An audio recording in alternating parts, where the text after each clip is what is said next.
All right, sorry to keep you guys waiting. I guess it's probably happened to you before. Um, wow. Really thought we were gonna have a bounce back game. I think if you watched the first possession, we got two wide open threes and missed them both. And I think that right now, in some ways, we just have to get out of our own way a little bit. Last year we started the season and didn't make shots, but just really defended people. And I think right now, coming off a year where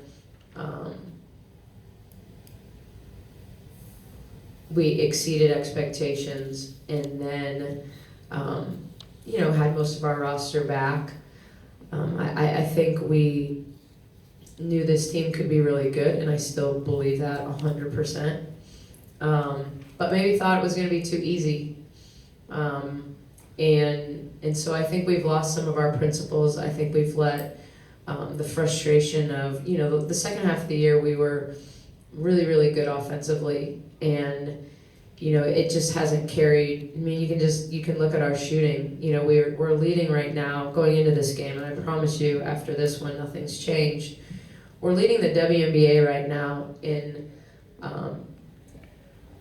missed unguarded shots. Okay, so non-contested shots. So we're getting good shots, and people may think that we have people that aren't great shooters, but I actually think that we've upgraded that and that we can make shots, and we're just not.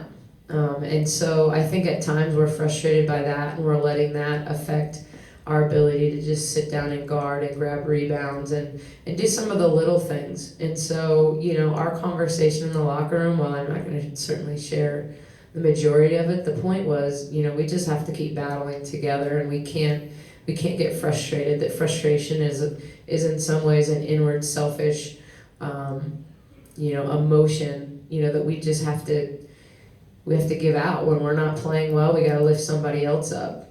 And so, I'm excited to see where the conversation we just had, where it takes us, because I think it was pretty real, obviously a little emotional, but I just still think we have all the right pieces to win games in this league, and that we got to guard people and trust that we're going to start to step up and make shots. What do you think the source is of the off, you're mentioning the missing the unguarded shots? What do you think the source is, and how do you fix something like that? I mean, if you're a competitor and you're missing shots, you get in the gym, and it's amazing the basketball sports life is so much more mental than physical.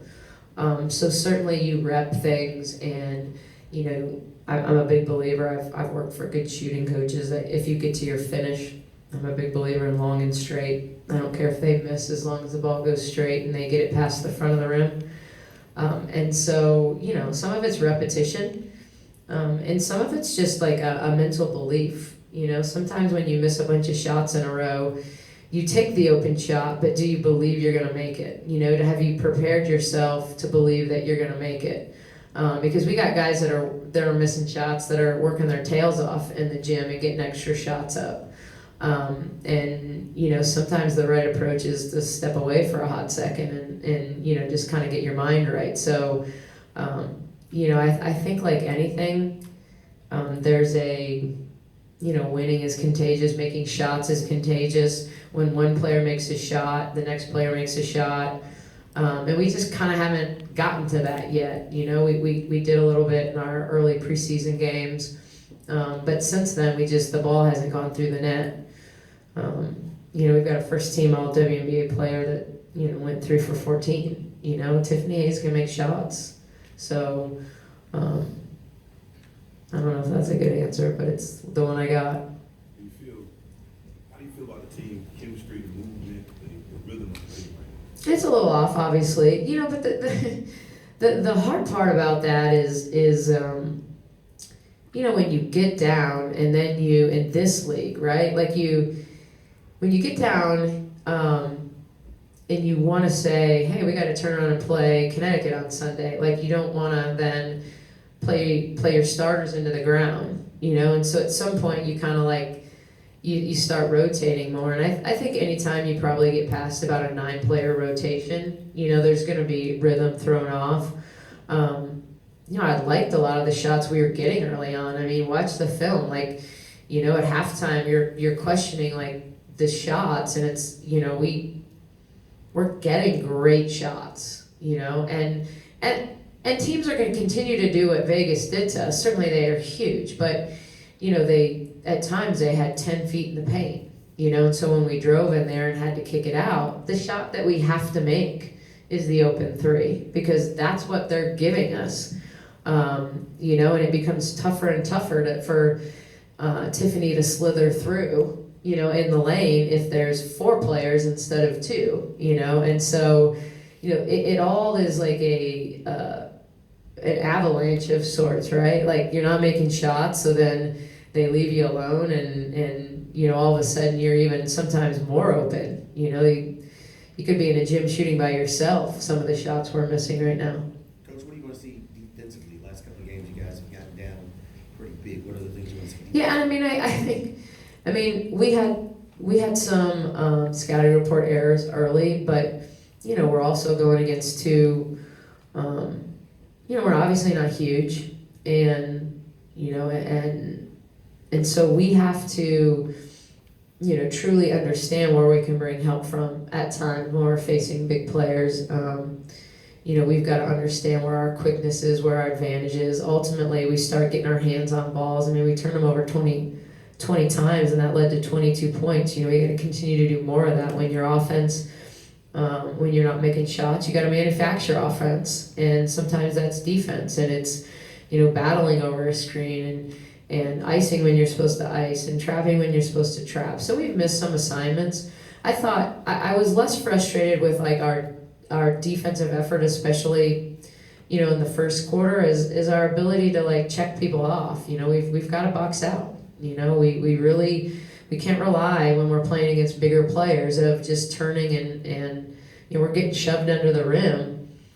So, you know, we've got to rebound the ball better. You know, we've got even to get our guards in there and scrap and fight when our posts are in there boxing out bigger players. So, you know, there's a lot of little things, but, you know, it starts with game plan, and then it's effort based, it's rotation based, and then it's finishing possessions, and we haven't done a great job finishing possessions, or at least in getting down early in the game, we didn't finish possessions with blockouts. Over the course of the game, obviously started off there was the 10-0 run, and there were multiple double-digit runs. Kind of looking at in terms of how you guys made adjustments, and what do you take away from kind of surviving those runs? Yeah, I mean, I thought, you know, even the toughest run to me was we started the game, once again, it sounds like a broken record, but with wide open shots, you know, really, really good shots, and missed. You know, but then we battled our way back into the game, and, you know, I just, with this team, because I know we can defend when we dig in, you know, we were down 11 with the ball, you know, and didn't score for the remainder really of the second quarter. I mean, that did us in, obviously. Like, you know, the start was bad, obviously, but then we kind of battled back, and we had a rhythm, and we were starting to make shots, and we were starting to turn them over, and you know, then we just went through another lull where we had some bad turnovers, and we had some poor shots, and then we missed a whole bunch of box outs in that stretch where they got second and third opportunities. Coach, what adjustments are you looking to make for Sunday's game for you obviously? You know, it's easy. You don't, I wouldn't tell you in some ways, because I think it's somewhat scouting report based, but, you know, I think there's an accountability, you know, here in terms of, I think it's stretches like this where if you can't look at yourself in the mirror and figure out what do I have to do, I know what I got to do, you know, and that's as soon as I get out of here, go watch film on Connecticut, and it's not like I don't know their playbook, But, you know, my job is to convince these guys that I believe in them and that we're going to step back up and we're going to put a game plan in place that's going to give us a chance to win the game on Sunday. And, you know, I just want to be able to look them in the eye and get them to believe that that's the case. And I think, you know, I inherited good people. I think we've added good players that are, quite frankly, even better people. There's good people in my locker room. And so nobody's happy right now. And so, you know, I mean, I think you can ask these guys, but I think they tell you it's like, I got to be better. You know, I know I feel that way. But the biggest adjustment is us kind of looking inward and saying, you know, what are those non-basketball related in some ways things that we can do to kind of continue to like build off of this. Coach, you started Nia today. Are you looking to explore more as far as bringing in different people in the starting rotation? I really don't like changing starting lineups. I'm a rhythm person. You know, I thought that, you know, we went in and to the season, and I really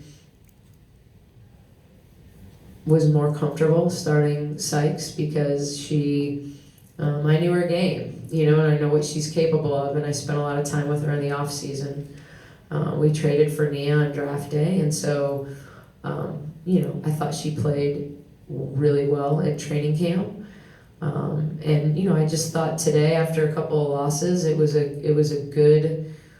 She obviously played in Vegas, knows Vegas. Would give us a little more size and rebounding, with the idea being, you know, with Cambage and Asia, that we would have more size and rebounding at the three with Nia. You know, she got the first shot of the game, and she might have had a huge game if that first three goes for her, you know, because I think that takes the pressure off kind of that start.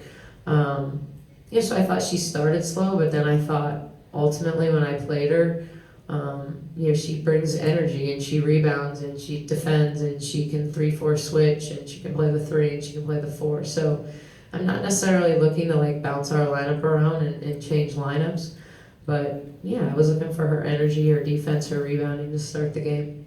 What happened with Sykes when what was going on there when she hopped off the court in the second quarter?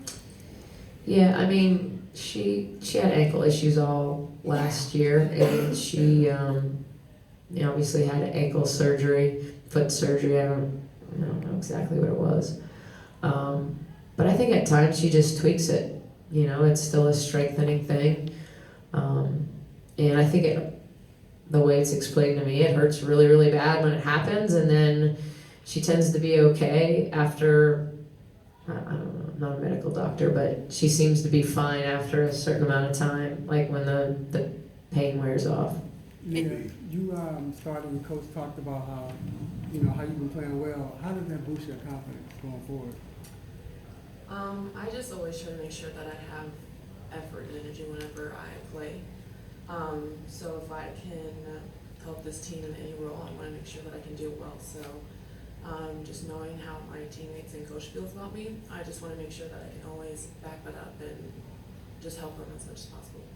Alex, from the player perspective, where y'all at right now? What are y'all feeling right now? We're just pissed. We're tired of losing. Everybody's tired of losing, but like Coach said, we got a great group.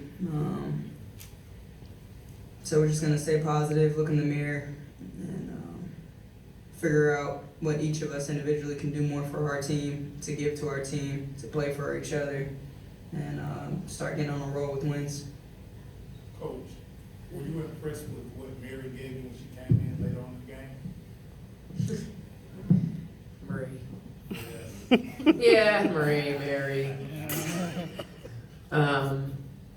Yeah, I thought she played I thought she battled really well late. I mean, she got in there and she was trying to guard a 6'9" player who might be the most dominant player in the world. I mean, my daughter asked to get a picture with her before the game. So, you know, Cambage is a big body, and I think Gulich was a little like jacked up to get in the game and picked up those early fouls. I mean, one of them was a screening foul, I know, but she got really physical, which I appreciate. Sometimes players who aren't naturally physical then try to be physical. It can, sometimes it just looks like you're trying too hard. There's those people that are physical all the time and then they just get away with it. But I thought she was really trying to battle early, but picked up 3 early fouls. Late, you started to see her package a little bit, and hopefully that's a confidence builder. I haven't played Maite early in games, but the kid has played great in the minutes I've played her. And it's not always scoring, but she'll get a steal, she'll get an assist. She handles the ball along the baseline and just never seems rattled, and Colson's someone that can rattle a point guard in this league. And so, yeah, I thought late, she hit a jumper. I thought she was rolling to the rim well. I thought she was battling on the boards. And it's a little easier to battle on the boards against Jisoo Park, who's a 19-year-old, than it is against Liz Cambage. But I thought she had a lot of fight in her, and I like that. And I think you could see a little bit of why, we made the move that we did to pick her up, because she can't stretch the floor at the 5, and she started really separating on the ball screens and getting on the glass. Coach, one of the bright notes is you had 8 blocks defensively, even though you all are giving up a lot of size. Can you talk about that? They have good timing. I mean, obviously it was across the board, but Marie Gulich was like the Pac-12 Defensive Player of the Year as a senior. I know that she's maybe not as quick as all the post players in this league, but her timing is good, her instincts are good. We know Breland and Elizabeth, are shot blockers, and their timing is good. They have good instincts. When they keep their body between their player and the basket, I think it gives them a chance. Cambage was trying to score through us a lot rather than all the time over us. If she had reverse pivoted, we probably couldn't have gotten to her shot, but because she was leaning into us, there were times when we were able to get a piece of her shot. For Alex, defensively, you guys had 11 steals. Do you think that would be something that could help you guys jumpstart the defense, turning those into transition opportunities? And for Nia, what was it like starting tonight? And do you think getting to the free throw line can help with some of the offensive challenges right now? Yeah, I mean, defense is what we do. That's our identity. We just got to do it better. I try to treat every game the same, just be consistent. So I was grateful for whatever I have, but I just want to make sure that I can just be accountable and just have a consistency about my game. So. And the free throws?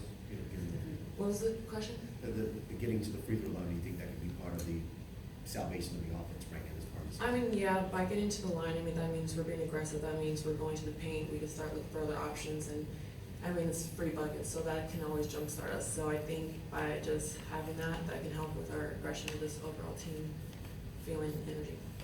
Do one more.